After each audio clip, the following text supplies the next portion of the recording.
wala ñàkk a déggoo googu am lan nga jàpp ne moo ko indi exactement. ñàkk a waxtaan bu sérieux moo ko indi parce que en réalité bu fekkee gouvernement bi dafa partir dafa départ ci critères yi nga xam ne ñoom lañ yaakaar ne mooy procédure normale bi ñoom pour ñoom yore luñu étudiants yi mais base de calcul bi moo bokkul mais loolu entre des Sénégalais responsables entre deux acteurs d'un même système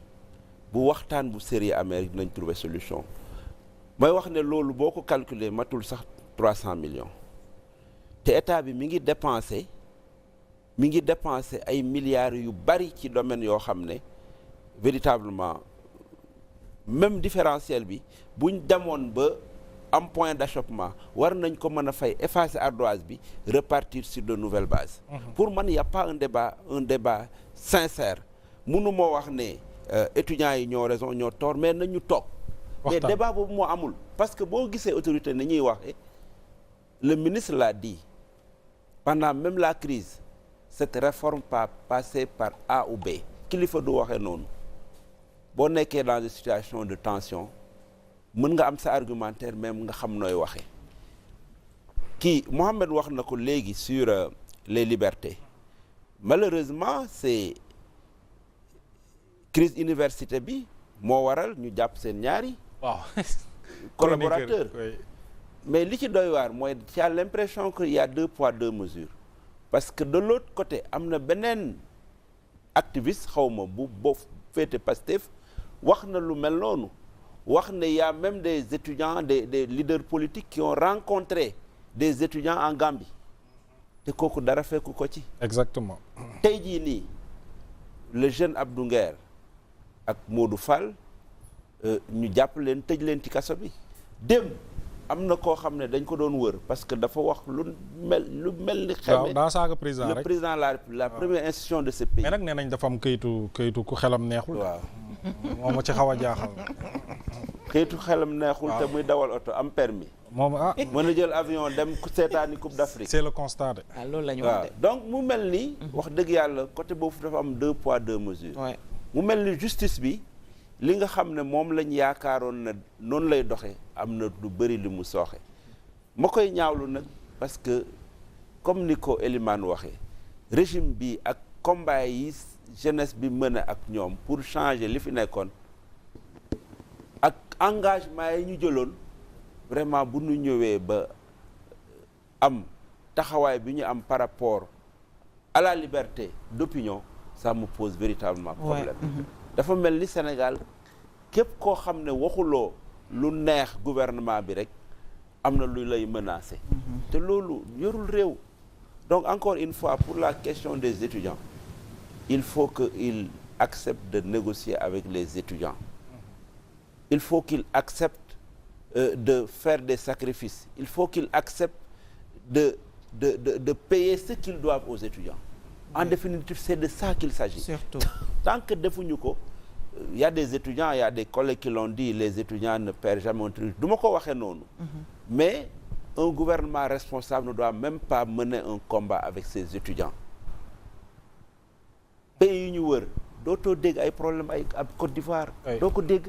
pourquoi au Sénégal ces problèmes persistent et ce régime là wax dëgg yàlla yaakaaroon naa ne fi nu jaar les étudiants les ont soutenus c'est pas parce que c'est des militants du PASTEF parce que les étudiants étaient victimes d'injustice parce que régime bi fi nekkoon li mu defoon tegu ko woon fenn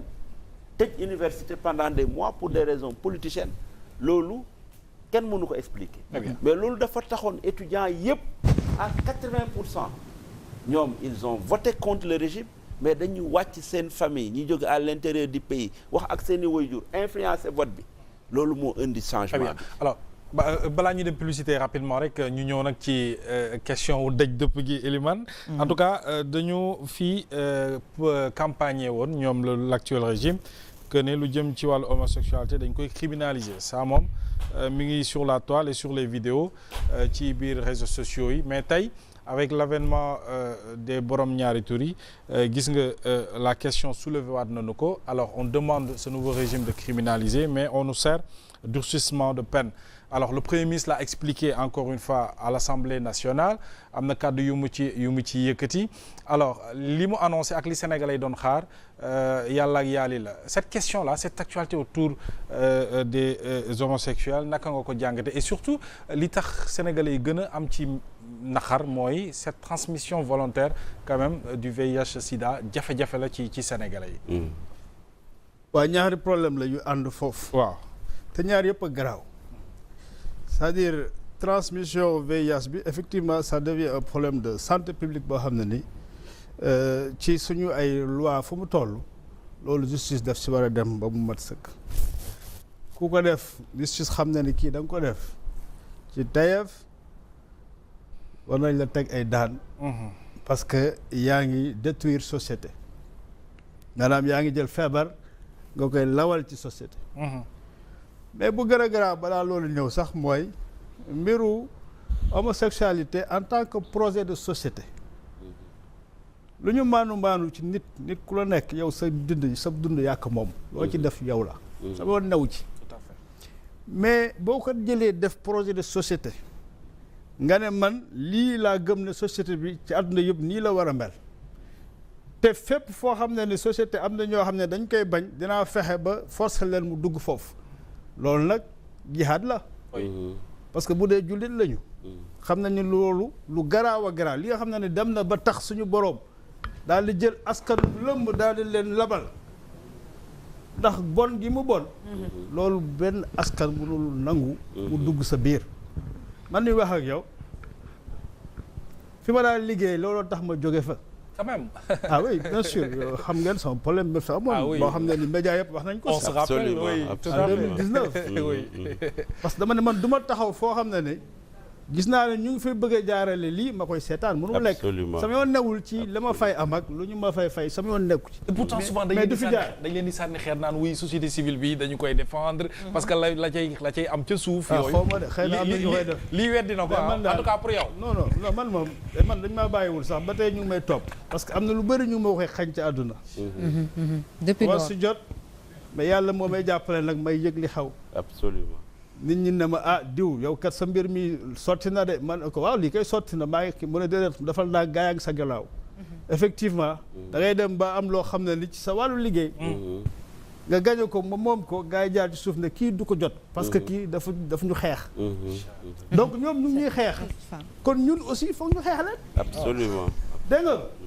te bu ñu fekk suñu dëkk tamit du ñu toroxal parce que li xew si réew mi dafa doy waar ñun suñu doom la ñuy xalaat suñu doom ñun dañu am responsabilité ci kanamu yàlla yar leen iir leen daal di leen protéger surtout suñu responsabilité la donc affaire bi pour man amul masla parce que comme gis nañ ne gars yi ay stratégie la ñuy teg di jaar fu ñuy jaar di jaar foo xam ne fu ñu fa jaaree dañu àgg ci ndaw yi surtout parce que ndaw yi ñoo vulnérable ba pare ñu nekk dëkk boo xam ne ni ñàkk gi daf fi bari ñoom ñu xam ko di jaar foofu barki démb rek am na ku ma yónnee ay mbir na ma gars yi kat ñu ngi dugg léegi ba ci village yi dañuy ñëw jox nit ñi xaalis pour ñuy def ay projet boo demee ba commencé dugg ba affaire bi neex xam nga yow yaa ngi ci biir mais li yor loolu yëpp dafa dépendre ci dara après ñu leen léegi da ngeen def association ndek ci association bi bu ci la ñuy dugal seen objectif yooyu maa nga yore affaire ju mel noonu dégg nga ma donc loolu état bi daf ci war a taxaw parce que mooy première responsabilité constitution moo ko jox mu ne les pouvoirs publics ont la responsabilité de protéger la jeunesse absolument constitution moo ko wax donc